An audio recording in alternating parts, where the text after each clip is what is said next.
dari fana menuju baka, dari nur menuju sir. Setelah ruh mencapai makam makrifat, ia mulai menapaki pengembangan makam ruhaniyah yang lebih tinggi. Jalan ini bukanlah peningkatan secara hierarki duniawi, melainkan pendalaman rasa dan pemurnian pandangan ruhani yang semakin halus dan suci. Makam-makam ini tidak diukur dengan banyaknya amal lahir, tetapi dengan seberapa dalam ruh itu menyaksikan Allah Subhanahu wa Ta'ala dalam batin dan menghayati kehadirannya dalam setiap hela napas. Dari makam makrifat yang mengenal dan menyaksikan, ruh akan melanjutkan ke makam fana, lalu baka, kemudian masuk kepada makam nur, dan berlanjut ke makam sir, yakni rahasia terdalam yang hanya diketahui oleh Allah dan hamba yang diberi anugerahnya.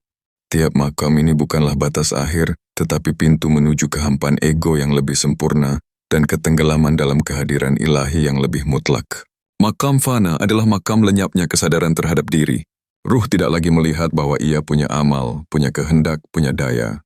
Ia menyadari dengan sebenar-benarnya bahwa semua gerak adalah milik Allah, semua daya berasal darinya, semua hasil adalah manifestasi kehendaknya. Firman Allah Subhanahu wa Ta'ala dalam surah Asy-Syaffat ayat 96, "Wallahu khalaqakum wama ta'malun," yang artinya, padahal Allah lah yang menciptakan kamu dan apa yang kamu perbuat. Di dalam makam ini, seorang hamba tidak lagi melihat dirinya sebagai pelaku, bahkan amalnya pun tidak ia nisbatkan kepada dirinya. Ia telah fana dari amal, fana dari diri, fana dari selain Allah. Dalam makna spiritualnya, ia telah mati sebelum mati. Seperti para wali Allah yang telah tenggelam dalam keesaannya, ia menyaksikan bahwa tiada yang wujud kecuali Allah, bahkan sholatnya, puasanya, zikirnya, bukan lagi miliknya, tetapi pancaran dari kehendak Allah melalui dirinya. Ia seperti cermin yang tidak punya cahaya, tetapi memantulkan cahaya matahari ilahiyah. Maka dalam makam fana ini, tiada lagi aku, yang ada hanya dia. Namun setelah fana, ruh tidak berhenti di situ. Ia akan dibangkitkan kembali dalam makam baka, yaitu hidupnya ruh dalam kehadiran Allah. Jika fana adalah lebur, maka baka adalah tegaknya kembali diri dengan kesadaran penuh bahwa semua milik Allah. Seorang hamba pada makam baka tetap hidup, tetap berdakwah, tetap beramal, tetapi semua itu dijalankan tanpa sedikit pun menisbatkan kepada diri. Ia seperti Nabi Muhammad SAW yang bersabda dalam hadis riwayat Imam Bukhari dan Imam Muslim, "Aku adalah manusia yang paling takut kepada Allah dan paling bertakwa kepadanya di antara kalian." Padahal beliau adalah kekasih Allah, tetapi tetap merasa paling rendah. Inilah makam baka, di mana ruh tetap berada di dunia, tetapi jiwanya telah di sisi Allah. Ia tetap bergaul dengan makhluk, tetapi hatinya tidak pernah lalai dari Allah. Ia tetap beramal, tetapi amalnya adalah limpahan rahmat, bukan karena kekuatannya. Ia tetap berbicara, tetapi bicaranya adalah hikmah dari langit. Ia seperti matahari, yang menyinari dengan kasih, membakar kegelapan, tetapi tidak terbakar oleh pujian dan tidak padam oleh celaan.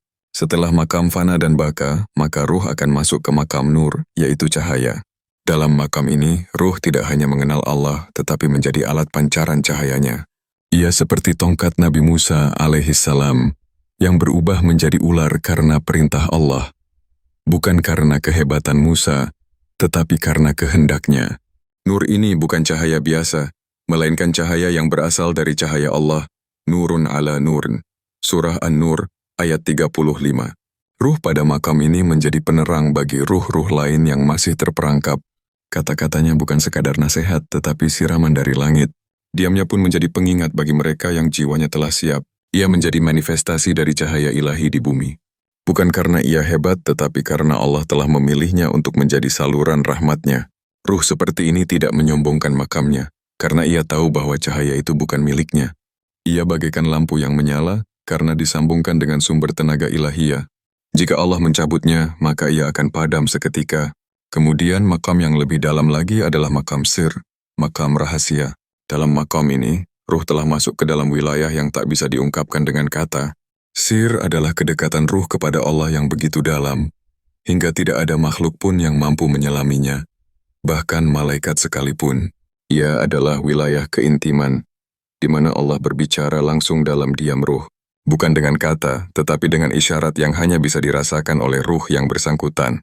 Rasulullah Shallallahu Alaihi Wasallam pernah bersabda dalam hadis qudsi, "Antaraku dengan hambaku ada rahasia yang tidak diketahui oleh malaikat dan tidak pula oleh syaitan. Maka makam sir ini adalah makam yang sangat pribadi, sangat suci, dan sangat halus. Ruh yang berada dalam makam sir hidup dalam dua alam secara bersamaan. Ia hidup di bumi sebagai hamba, tetapi ruhnya senantiasa dalam kehadiran Allah yang mutlak. Ia tidak bisa dijelaskan, karena penjelasan akan mencemari kesuciannya. Ia hanya bisa dihayati dalam keheningan zikir, dalam tangis malam yang sepi, dalam tafakur panjang yang menembus batas ruang dan waktu. Pada tingkatan ini, ruh menyatu dengan kehendak Allah secara mutlak. Bukan berarti menjadi Allah, tetapi menjadi satu dalam kehendak. Ia tidak punya rencana, karena semua yang terjadi dianggap sebagai rencananya. Ia tidak punya keinginan, karena seluruh keinginannya telah lebur dalam ridha Allah. Ia tidak resah, tidak gelisah, tidak tamak, tidak takut, karena ia yakin bahwa segala sesuatu datang dari Allah dan kembali kepadanya. Firman-Nya dalam surah Al-Baqarah ayat 155, Inna lillahi wa inna ilaihi raji'un, yang artinya, sesungguhnya kami milik Allah dan kepadanya kami kembali. Maka hidupnya adalah kepasrahan total, seperti bayi dalam pelukan ibunya. Tidak ada ketegangan, tidak ada beban. Yang ada hanya keyakinan mutlak bahwa Allah adalah sebaik-baik pengatur, sebaik-baik penjaga, dan sebaik-baik tujuan. Inilah makam-makam pengembangan ruh yang tidak diketahui oleh kebanyakan manusia. Mereka yang hidup di makam ini tidak suka menampakkan diri, tidak suka disebut wali, tidak haus pengikut, tidak senang tampil. Karena bagi mereka yang dicari bukan pengakuan manusia tetapi tatapan rahmat dari Allah. Mereka bisa jadi berwujud penjual roti, petani, buruh kasar, atau orang fakir yang tak dikenal. Tetapi ruh mereka menyala seperti pelita di malam kelam. Jika engkau duduk di dekatnya, engkau akan menangis tanpa sebab. Jika engkau mendengar zikirnya, hatimu akan gemetar. Jika engkau melihat wajahnya, engkau akan merasa disentuh oleh sesuatu yang tidak bisa dijelaskan. Mereka adalah ruh-ruh pilihan yang menjadi pewaris Nabi dalam batin. Mereka adalah saksi-saksi Allah di muka bumi, tetapi hanya Allah yang mengenal mereka. Wahai ruh yang rindu, jika engkau ingin menapaki makam-makam ini, maka mulailah dengan kejujuran. Jujurlah kepada dirimu, apakah engkau benar-benar ingin Allah atau masih ingin dunia dalam nama Allah? Apakah engkau ingin makrifat karena cinta atau karena ingin disebut alim? Apakah engkau benar-benar siap kehilangan semua agar hanya Allah yang kau miliki? Jika engkau siap, maka masuklah. Tapi bersiaplah untuk kehilangan banyak hal. Nama, kehormatan, kenyamanan, bahkan dirimu sendiri. Karena Allah tidak akan tinggal bersama dua aku. Ia hanya akan menyatu dengan ruh yang telah kosong dari selainnya. Maka kosongkanlah dirimu, sucikan hatimu, zikirkan namanya siang malam, dan biarkan cahayanya masuk. Engkau tidak akan kecewa, karena yang engkau temui adalah Zat yang maha indah, yang maha mengasihi, dan yang maha abadi. Setelah ruh menempuh makam sir, dan mengalami ketersingkapan rahasia-rahasia ilahiyah yang tidak dapat ditampung oleh akal biasa, ia pun memasuki tahap pengokohan makam melalui penyucian lapis-lapis jiwa yang dikenal sebagai martabat nafsu. Disinilah ruh tidak hanya tenggelam dalam pengalaman makrifat, tetapi mulai mengukuhkan kesempurnaan maknawi dalam bentuk nyata, yaitu menjelma sebagai insan kamil, manusia sempurna yang menjadi tempat manifestasi tajalli sifat-sifat Allah Subhanahu wa Ta'ala secara utuh dan seimbang.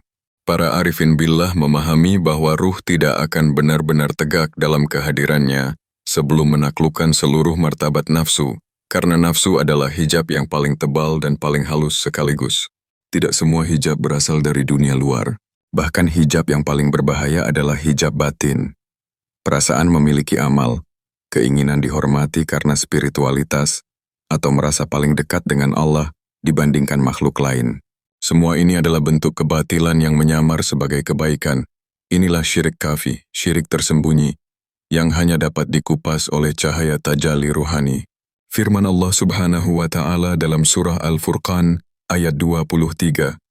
Wa qadimna ila ma amilu min amalin faja'alnahu haba'an manthura, yang artinya, dan kami hadapkan segala amal yang mereka kerjakan, lalu kami jadikan amal itu seperti debu yang beterbangan. Maka ruh yang masih menyimpan pengakuan dan merasa memiliki amal belum menembus hakikat tauhid sejati. Untuk itu, ruh harus menapaki 7 martabat nafsu yang dimulai dari nafsu ammarah, jiwa yang memerintah kepada kejahatan, sebagaimana disebut dalam surah Yusuf ayat 53. Innalan nafsa la'ammaratun bilis-su'i. Ini adalah makam dasar di mana ruh masih diperintah oleh hawa nafsu dan syahwat. Ia harus dilatih dengan zikir, puasa, mujahadah, agar bergerak naik ke nafsu lawamah, jiwa yang mencela, sebagaimana dalam surah Al-Qiyamah ayat 2. Wala uqsimu bil nafsi lillawamah. Di sini, ruh mulai sadar akan kesalahannya, menyesali dosa, dan mulai menangis dalam keheningan, namun ia belum stabil. Maka ia lanjutkan perjalanan ke nafsu mulhamah, jiwa yang diberi ilham, sebagaimana dalam surah Asy-Syams ayat 8, fa'alhamaha fujuraha wa taqwaha. Di tahap ini, ruh mulai menerima pancaran cahaya ilahiyah, mampu membedakan yang hak dan batil secara batin, dan mulai menikmati zikir dengan kelezatan ruhani. Setelah itu, ia naik ke nafsu mutmainnah, jiwa yang tenang, sebagaimana disebut dalam surah Al-Fajr ayat 27. Ya ayyatuha al-nafsul mutmainnatu. Di sini, ruh telah stabil dalam zikrullah, tidak mudah goyah oleh dunia, tidak terombang-ambing oleh pujian dan cacian. Ia telah merasa cukup dengan Allah. Tapi belum selesai. Ruh yang sejati akan terus naik menuju nafsu radiyah, jiwa yang ridha, lalu nafsu mardiyah, jiwa yang diridhai. Di sini ia tidak hanya menerima takdir, tapi ridha dengan semua ketentuan Allah, baik manis maupun pahit, dan Allah pun meridainya. Sampai akhirnya ia masuk ke makam tertinggi, nafsu kamilah, jiwa yang sempurna. Disinilah ruh menyatu dalam kehendak Allah, berjalan dalam keridaannya, dan hidup dalam limpahan sir ilahi. Ruh semacam ini menjadi cermin hakiki dari sifat-sifat Allah, bukan karena ia menjadi Allah, tetapi karena tiada selain Allah yang tampak dalam wujud dan laku hidupnya. Ia itulah insan kamil. Insan kamil bukanlah tokoh hebat yang dielu-elukan, bukan tokoh karismatik yang banyak pengikut, bukan pula yang ramai di media. Bahkan bisa jadi ia seorang fakir yang tidak dikenal, seorang yang tampak hina di mata dunia, tetapi ruhnya adalah tempat bersemayam tajalli Allah Subhanahu wa Ta'ala. Ia adalah wakil sejati Allah di bumi, khalifah dalam makna yang hakiki, bukan simbolik. Ia memiliki basyirah, mata hati, yang tajam, mengenal gerak nafsu dengan jernih, menuntun manusia bukan dengan banyak bicara, tetapi dengan diam yang menggetarkan. Firman Allah Subhanahu wa Ta'ala dalam surah Al-Baqarah ayat 257. Lallahu waliya'u alladhina yamanu yukhrijuhum minal dhulumati ila lanuri, yang artinya, Allah pelindung orang-orang yang beriman. Dia mengeluarkan mereka dari kegelapan kepada cahaya. Maka insan kamil adalah cahaya itu sendiri. Bukan karena ia memiliki cahaya, tetapi karena ia telah hilang, dan yang tinggal hanyalah Allah yang memancar melaluinya. Pada titik ini, ruh tidak lagi berbicara atas kehendaknya. Ia diam ketika Allah menyuruh diam, dan berbicara ketika Allah menyuruh bicara. Ia tidak punya ambisi, tidak punya agenda pribadi. Ia hidup dalam arus kehendak ilahi. Bahkan setiap tindakannya adalah hikmah, setiap keputusannya membawa berkah, dan setiap langkahnya adalah petunjuk. Tidak ada lagi yang tersisa dari dirinya, kecuali Allah.